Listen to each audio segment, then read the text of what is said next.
Hello and welcome to Journalist Hangout UK, the show where we discuss issues both African and worldwide, which are affecting the continent. And we look at how these issues are seen at home and in the African diaspora. I'm Priscilla Nwikbo, and I'm pleased to welcome our panel. Ayo Johnson, journalist and specialist in African affairs. Juliana Olayinka, journalist and broadcaster. And Lanre Akinola, editor of African Business.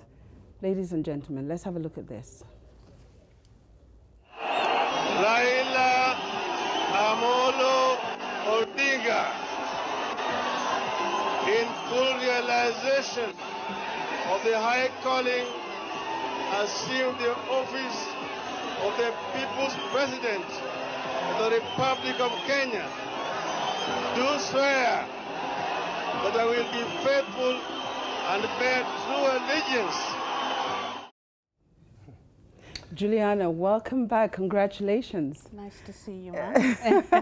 I'm back. And how is the little one? She's very well. Thank you for asking. Good, good, good. We were just seeing there, the news story of the week, Raila Odinga, the opposition leader in Kenya, quite literally inaugurating himself, announcing himself as the people's president. What are your thoughts on that? Well, you know, if it looks like a coup, smells like a coup, acts like a coup, then really it's a coup. I definitely think it's an act of high treason. Of course, Raila Odinga, I don't know why, but he seemed to be, to me, somebody that people admired. You always like, I wouldn't call him an underdog, but, you know, an opposition leader who's willing to stand up for the people, grassroots politics. You know, he says he will actually die for the cause as well. So I've kind of admired him from afar. But I think what he's done and the acts that he caused, we all saw earlier this week, I think it's really, really dangerous, especially in a country like Kenya, which we know can be politically fragile. Lanre, I mean, when you saw that, what did you think? I think it's easy to dismiss it. It's easy to treat it as a joke, but it has to be taken seriously. The good thing is that, you know, despite his agitation, what's holding in Kenya is the right political processes, the right judicial processes are being observed. We know that this is a continuation of what we saw last year. I think it's important. I think it has to be treated as important. We can't just sit here and ridicule the man. Okay. I mean, Ayo, would you say this was democracy's growing pains, or is this democracy's reversal? This guy is a laughingstock. Honestly, it's embarrassment. I think it sets the wrong tone. I don't think any country in the world would respect him. They would accept him. And what he did there goes against the constitution. It puts his own country at risk. It creates unnecessary divide. And I think we should be hearing from the UN, the African Union, including the EU, and any other civilized institution criticizing him heavily. I mean, I see what you're saying. I mean, and understandably so, because he turned up for his mock inauguration, minus his wife, minus his would-be deputy, minus, you know, so many key figures. But he didn't turn up for the election in the first instance. I mean, it's a little odd, is it not? I think it's odd, but then there's a lot going on, and let's not forget, you know, if we're talking about the AU, the UN, and how they're going to respond to this. Unfortunately, we're not really sure what's exactly going on the ground. Of course, a lot of the media are saying, well, they've been shut off, haven't they? You know, Uhuru Kenyatta said anybody that's going to air or broadcast this inauguration will be blocked, and they have been blocked. So we're not sure exactly what's going on the ground. A lot of people are saying beforehand, Odinga's got a lot of support from the military. He did say publicly that he wouldn't be sworn in as presidents have been in other African countries. He'd be sworn in the way we saw a recent swearing in Zimbabwe, and we know that that took place really kind of by a coup. And again, he did say that he's willing to die for the cause. So it's very, very dangerous. A lot of people are saying that, you know, Kenyatta needs to take away his passport, put him on house arrest, because he said that he will form a government in exile. And it seems like he will have a guerrilla faction behind him. So clearly there's a lot of really serious stuff going on. Ayo, I mean, Juliana just made mention there of, you know, TV stations being shut down. Is Kenyatta overreacting? It shows that it's not a joke, that this kind of agitation, Lanre, by the way, not Ayo, this kind of My apology. It's all right. This kind of agitation is it is risky and it's unnecessary. Now, by all accounts, the correct process was followed for the presidential rerun, which is what this is all about, which Right. Odinga boycotted in the end. And there is a bit of sore loser syndrome going on here. But Juliana makes an important point, which is he does have a constituency. He does represent, a sizable chunk of the Kenyan population. So it can't be taken too lightly. The TV shutdowns are a reflection of that. The government understands this isn't just a publicity stunt. I would agree that it's reckless. I would agree that he is, he's agitating on a level he really shouldn't, because, the initial poll was cancelled by the Supreme Court. There was a rerun. It's not as though Kenyatta just arbitrarily won this election. I would say it's time to accept that Kenyatta is the president of Kenya. Try again in a few years, I mean, Lanre just said there that Kenyatta did not. It's not as though he won the election fully, as it were. Is there a question mark over Kenyatta's position as president? There are reports that the EU election monitoring team are not being permitted to deliver their reports of their findings. So is there a question mark? Is there something that Kenyatta is trying to hide or he's concerned about? I don't think anyone can prevent the EU from putting up a report. Any institution, they are independent, they're outside of the country. If they don't like it in there, they can walk away and then do the report and people can see it. So I don't agree with that. That's a point. But this guy is a very old man. This is his What has his age got to do with it? Well, politics is very energetic. It takes a lot out of you. He's tried his best. He can't get there. The finish line is so far away. He's missed it. He feels that he has to grab the attention, and doing it this way, I think what Juliana said was so perfect. If he wishes, he can go into exile. If he's not forced to, he can form his government there. But don't destabilize the country and sit in there and watch it go up in flames. That's silly, very stupid, and ultimately I'm very, very disappointed in it. I mean, Lanre, Kenya has been one of those African countries that have, they've really upheld democracy and they've led the way, from 2011 up until this point. We've seen a lot of changes. How do you think this is going to impact the Kenyan democratic process? Hopefully it strengthens it, because this is putting a lot of pressure on it. It's far from perfect. Let's not celebrate it too loudly. There are serious issues politically in Kenya.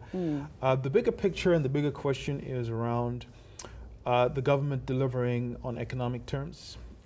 Despite plenty of promises from Uhuru Kenyatta and plenty of potential, on the whole, the lot of the average Kenyan has not improved on the level that it really should. And that is where I would say the emphasis needs to be. If I were in a position to advise Raila Odinga, I would say use the next few years to put as much pressure as you can on this government to deliver. And if they do not deliver, go at it again in the next few years. Kenya needs a strong opposition right now. It doesn't need someone out of office agitating, because things are far from perfect under Kenyatta, far from perfect. Juliana, what should Kenyatta do now? Well, a lot of people say that Kenyatta, in all his, in pomp and ceremony, Kenyatta he's a pampered individual. He has, even though of course we know Odinga has also come from quite a wealthy background, he doesn't have the grassroots following that Odinga has. And a lot of people are saying he doesn't know how to play politics. He's too trusting. So again, I definitely feel like there needs to be a punishment for Odinga, I feel. And I do believe that, if it's should he arrest him? I definitely feel there should be some sort of house. Would the arrest not spark some kind of uprising? It will, things, right? exactly. And so a lot of people are saying that, Odinga, because we know NASA, his party is already fractured. You mentioned his deputy wasn't there. His wife didn't attend. No. We don't know why she... No, she had some family emergency. She had a family emergency. But he doesn't necessarily have the backing from his core team he used to. Some people are saying he's got a lot of young people in his ear who don't have any political experience and are trying to weigh in on his, let's say, popularity to try and take over what happens with the government. So he's probably actually hoping that there's going to be a crackdown. Exactly. Because, he's agitating. And then an uprising. Yeah, and the TV station shutdown has already made a lot of headlines. So I wouldn't be surprised if he's kind of hoping to get arrested. Yes. Because that's only going to on that note, Ayo, which they probably won't do because of that. But Ayo, do you think that if he were to be arrested, would it spark, as Lanre is suggesting, that it's going to suddenly inflame the whole place? Where is now he's better placed to be arrested locally, because if he then gets arrested internationally and you get International Criminal Court chasing him, and then what could happen to him? We could see him in prison somewhere like, as we see Charles Taylor in Britain right now. If you look, sorry, very quickly, President, if you look at the Constitution, he swore allegiance to the Constitution, which is an act of treason. It was an attempted coup, so he has to be punished. And if not, then it shows that Kenyatta's weak. Wow. We could go on and on and on about Kenya, but we're going to take a quick break now. We have plenty more to discuss, so please join us in a few moments.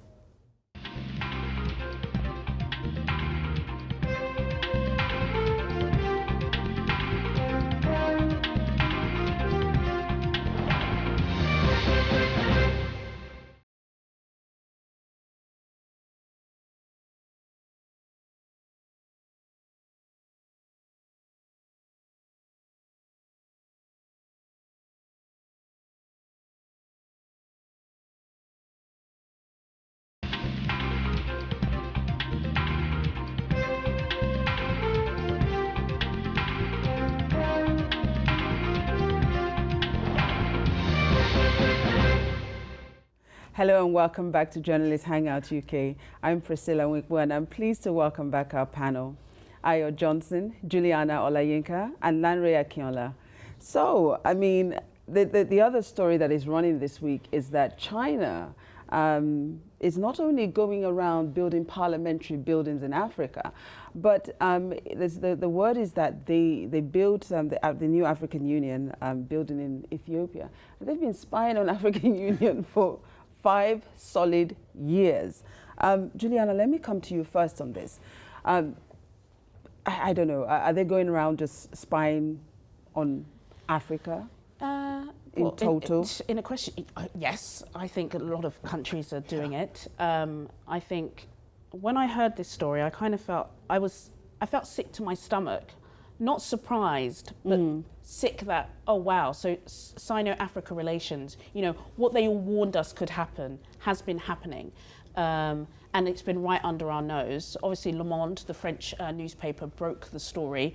China and all the diplomats of course, denied it, but it seems undeniable. We know that cybersecurity, with what was happening with the hackings of the American election, the French election, many elections across the world, that cybersecurity is at the top of security issues that we have across the globe. So you've got to be very careful. And we know infrastructure in Africa is barely there. So I'm not sure how we have been able to protect ourselves, and allowing the Chinese to come and give us a brand new shiny building and give us all of the servers and not monitor what they were doing is shocking. I mean, Lanre, from what Juliana is saying there, they brought the bricks for the building. I'm sure they even brought the water from China. They brought the furniture, they brought the pens, surely there would have been layers of cameras or of spy equipment, if you like, of bugs everywhere. Do you think, is it a case of them, were we doing business at a very high cost here, or as Kagame puts it, what is a big deal? Everybody's been spied on. Yeah, Kagame is right. Countries spy on each other. It's what they do. So there shouldn't be any shock or outrage about this. But it does highlight an important dynamic, which is infrastructure dependency. That's what I would call it. The Chinese paid for the entire building and built the entire building. Yeah. Now, you can't dismiss that. You know, that is something that you should value. But what it reinforces is the need for much better vigilance and oversight on the African side. Africa is not going to build the infrastructure it needs by itself. It does not have the money. It does not have the capacity. It does not have the resources.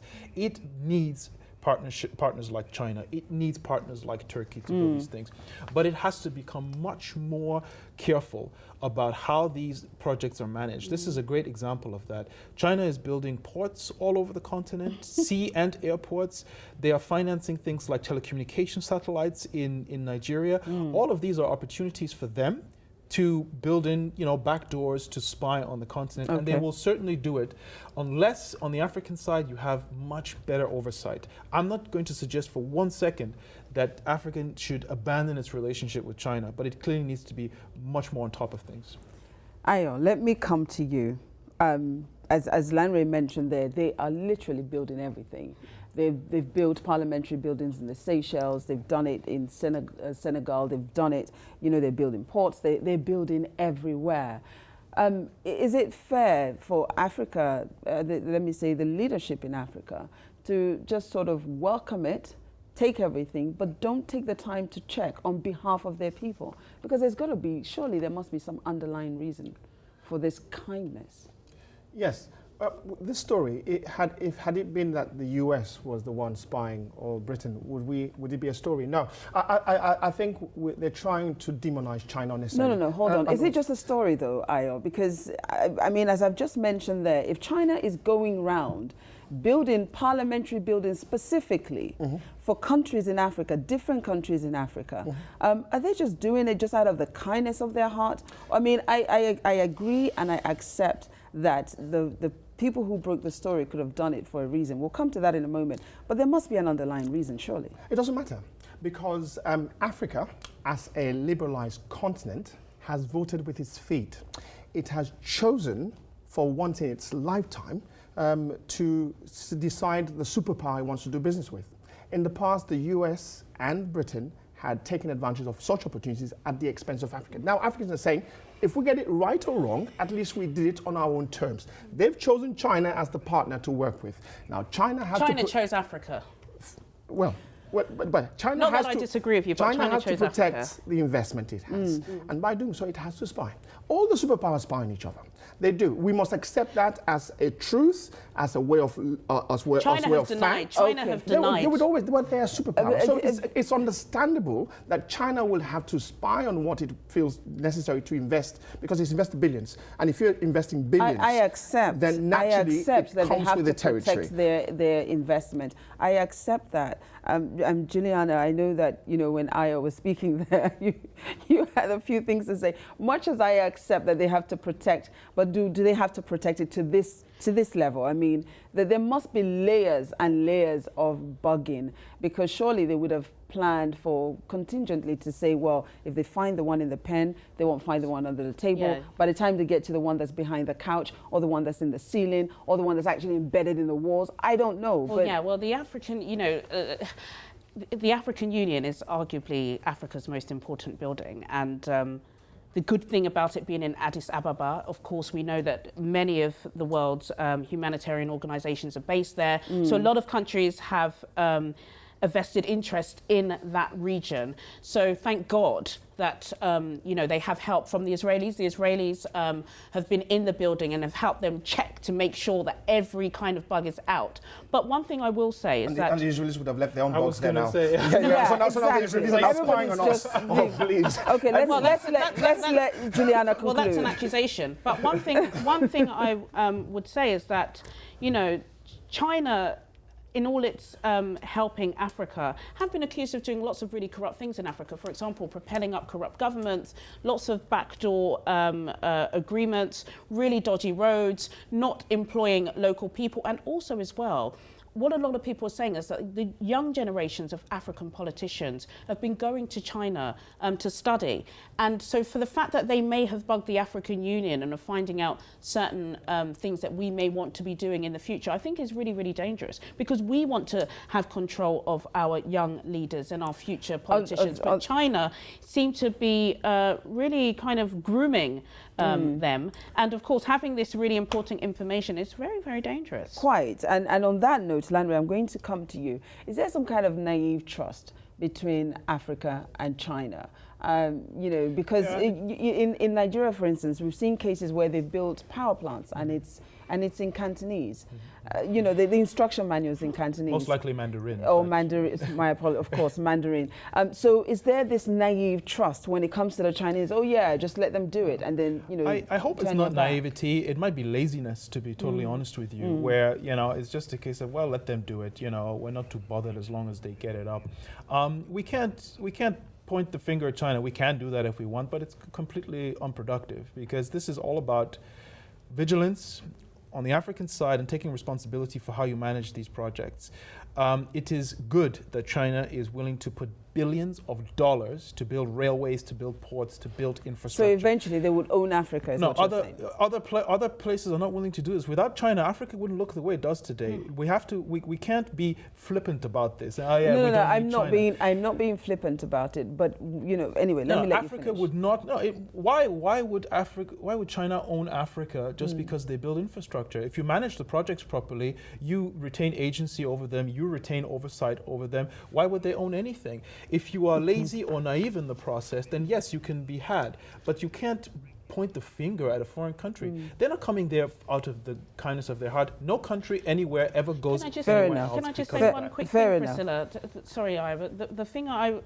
The reason why we should still be concerned, even though it's true, Africa wouldn't look the way it is, and China have become a really good, big brother. But cybersecurity, considering it is now the single most important means of a country protecting itself, because of course the internet and technology has outgrown us. I think the fact that they could have bugged the African Union shows that there is something that they were trying to do and could potentially influence African politics and leaders. It's very, very I hear scary. you, and I am coming to you now, and that is to say that spying is not something new, as I've said already. Billion-dollar deals are done around the world, and people are spied on. They spy on these companies to find out, the tricks of the trade, as it were, so that they can get in. So it's not new, but are African leaders neglecting their responsibility to their people by allowing this level, as it were, of turning their back, build the whole building, bring everything in, and it's not being supervised, it's not being, nobody's keeping an eye on it and ensuring that it is more to their benefit than it is to the Chinese? Well, the bottom line is we don't have the infrastructure, we don't have the know-how. So are the leaders negating their don't have the responsibilities to the know-how. people? But in I don't principle, accept what that. happens here is that you need to employ a spy to catch a spy. So China, as you said, is guilty. I mean, but for you to find out what China has really done, you need another spy to come and check it out. And that new spy who's going to come in and say, well, China has done this, they're going to drop their bombs there, their bugs, so they become the new spies. So you must accept that we're going to have spies all the time. And we must accept that. So I think these leaders have accepted that. So what we want is just the infrastructure. At some point in the time when we can get our levels to when we can get our spy agencies to the level where we can compete and then we can check ourselves. We don't need spy agencies. I think we just need to keep an eye on what people are doing. But on a lighter note, guys, Sunday is Morocco and Nigeria, African Cup of Nations. Lanre, why are you pulling away, Lanre? Okay, so who's going to win this?